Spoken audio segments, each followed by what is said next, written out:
Welcome back to the David Pakman Show. My name is Jesse Dollemore. I am struggling through. My voice is failing. I am a little feverish. It's really setting in. I'm getting pretty sick. So you're welcome, David. I'm a man of my word.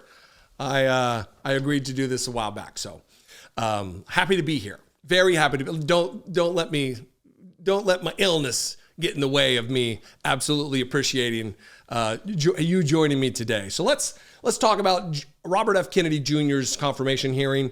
That was absolutely just a no good, very bad, terrible day, or whatever the title of that kid's book is for him. Absolutely outed as a hypocrite, as a liar, as a turncoat, as a flip-flopper on issues. And it was done no better than by Bernie Sanders, who called him out for flip-flopping on the issue of abortion. Before I get to the clip, though, look, I am someone who champions changing one's mind, but it needs to be logical. Why did you change your mind? It can't be because of political expediency. It can't be because of political opportunity. It has to be for a reason. You either came to new information, or your understanding of the information that has existed for however long changed. None of that is being explained by Robert F. Kennedy, and why he's done a complete 180 on the issue of abortion, a perennial issue for liberals and Democrats and people who care about women's bodily autonomy, and just generally leaving those very serious personal healthcare decisions between a patient and their doctor.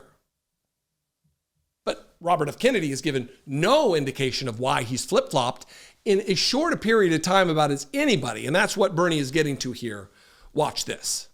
There is no question that abortion is a divisive issue in this country.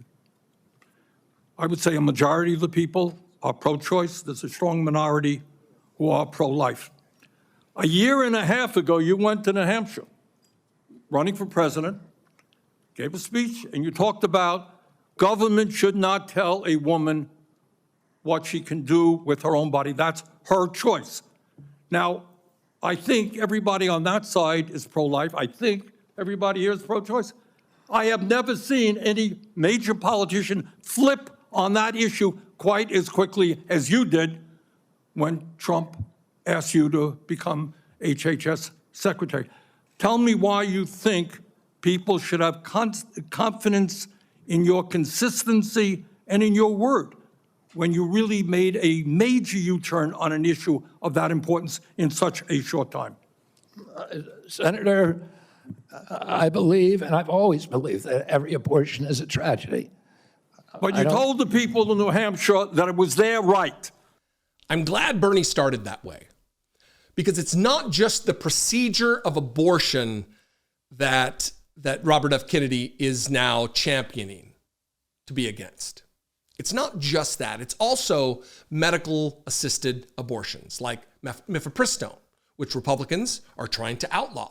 Republicans are trying to nationalize a ban against abortion, even though they said for months and months and months, no, it's just for the states. We want to send it back to the states. That's where everybody wants it. Donald Trump, everybody loved the ruling of the Supreme Court to overturn Roe v. Wade. Everybody loved it. Nobody opposed it.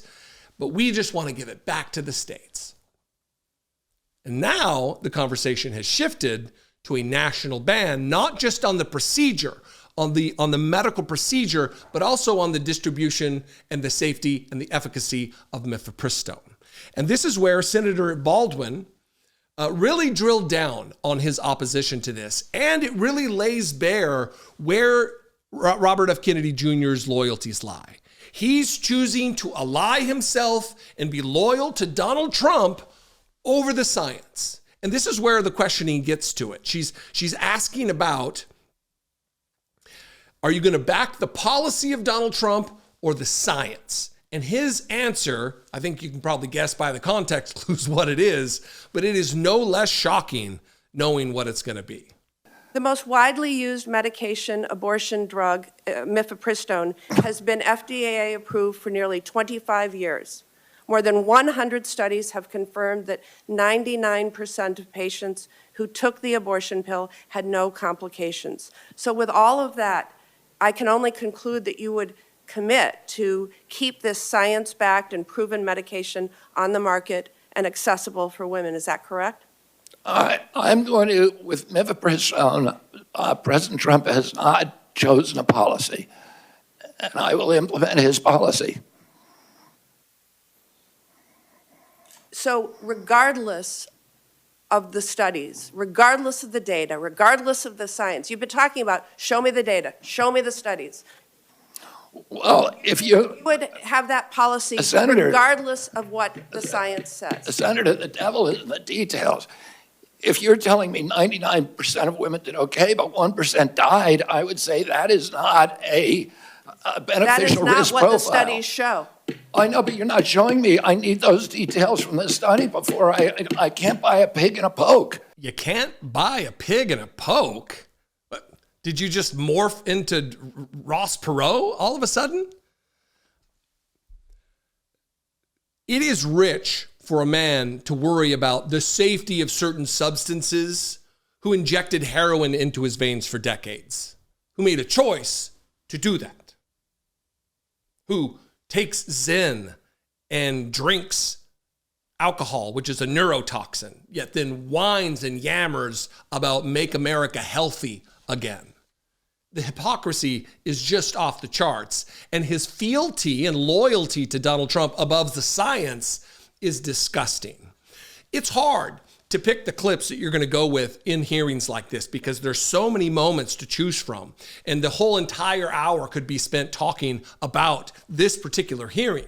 But we're going to end it with this Robert Kennedy confirmation hearing, and that's Elizabeth Warren holding his feet to the fire. We need more Elizabeth Warrens. In a Senate filled with John Fettermans, be an Elizabeth Warren. She is hammering him on the ethics of his investments that he stands to make millions on based on how he runs HHS. It is a disgusting and unsurprising ethical quandary that is presented by the fact that Donald Trump is putting millionaire after millionaire after billionaire after billionaire in charge of these cabinet level agencies. And Elizabeth Warren gets right down to the heart of this and mixes it up with him. And it gets very heated with them yelling, actually yelling at one another. There's a lot of ways that you can influence those future lawsuits and pending lawsuits while you are Secretary of HHS. And I'm asking you to commit right now that you will not take a financial stake in every one of those lawsuits so that what you do as Secretary will also benefit you financially down the line. I'll comply with all the ethical guidelines. That's not the question. You and I, you have said You're asking me, Senator, you're asking me not to sue vaccine pharmaceutical companies. Yeah, you are. That's exactly what you're doing. Look, no one should be fooled here. As Secretary of HHS, Robert Kennedy will have the power to undercut vaccines and vaccine manufacturing across our country. And for all of his talk about follow the science and his promise that he won't interfere with those of us who want to vaccinate his kids, the bottom line is the same. Kennedy can kill off access to vaccines and make millions of dollars while he does it. Kids might die, but Robert Kennedy can keep cashing in. Senator, I support vaccines. I support the childhood schedule. I will do that. The only thing I want is good science, and that's it. How about then say you won't make money off what you do as Secretary of HHS? The lies and the arrogance and the recalcitrance are so disgusting from these people. They are obviously not up to the task of governance. They are not up to the objective of leadership. They are not up to just telling the truth, these people. They are craven. They are motivated by self-interest and whatever pleases Donald Trump. It's a recipe for disaster.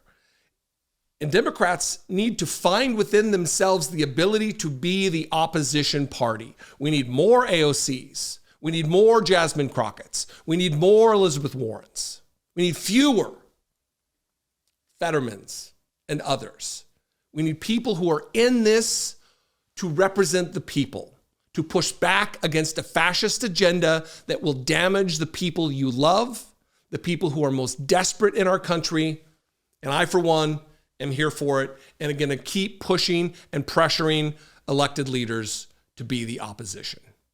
My name is Jesse Dollemore. I host the Dollemore Daily on YouTube, and I co-host a podcast called I Doubt It Podcast, and I would invite you to subscribe to both of those. We think that we have a pretty good time. I'll see you next time that David sees fit to invite me to guest host. I hope that I've lived up to whatever expectation you may have had. We'll see you next time. Guys in my audience, I know you're tired of the chafing with traditional underwear. Our sponsor, Sheath, makes the most comfortable boxer briefs I've ever worn. If you're sick of the boxers that are too loose or the briefs that are too tight, Sheath is for you. Sheath underwear is designed with 2 special pouches in the front. Keeps everything separate in its own compartment with extra confidence that you will feel throughout the day, keeping things separate and comfortable, no more sticking and chafing. I was skeptical about the dual pouch, I admit it, but it is game-changing. Everything stays where it is supposed to be, extra useful when working out at the gym, and even if you don't want to use the pouches, you don't have to. It is still the most comfortable pair of underwear I have ever owned. It will blow your mind how soft and stretchy these are, made with moisture-wicking technology to keep you dry. If you were ready to take underwear comfort to a new place, a place you didn't even know it could go, head over to sheathunderwear.com/Pacman and get 20% off with the code Pacman. The link is in the description.